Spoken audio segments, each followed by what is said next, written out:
first graders. I want to read you a bedtime story that you can listen to and start getting ready to go to sleep. And I have my two snuggly friends here with me.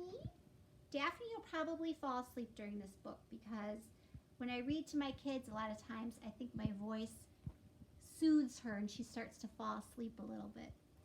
And hopefully Sparky will not bark, but if he does, I'll just stop and wait till he's done.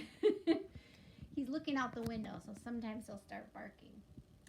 So I want to read a classic book to you called Goodnight Moon. This one, I'm sure you've heard this book before. It's really well known. It's a great bedtime story. In the great green room, there was a telephone and a red balloon and a picture of the cow jumping over the moon. And there were 3 little bears sitting on chairs.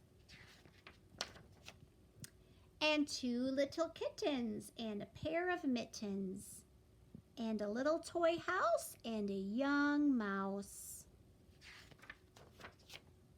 And a comb and a brush and a bowl full of mush. And a quiet old lady who was whispering, hush. Good night, room.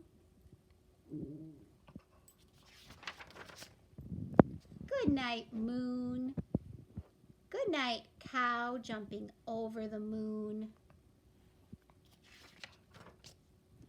Good night, light and the red balloon. Good night, bears. Good night, chairs. Good night, kittens, and good night, mittens. Good night, clocks, and good night, socks. Good night, little house, and good night, mouse.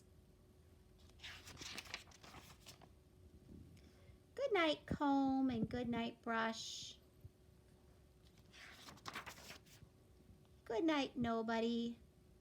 Good night, mush. And good night to the old lady whispering hush. Good night, stars. Good night, air. Good night, noises everywhere. I think the bunny's finally asleep. And that's the end. So that's a pretty awesome goodnight story. I always loved reading that one to my kids. So I hope you guys all have sweet dreams. I will see you later. Bye.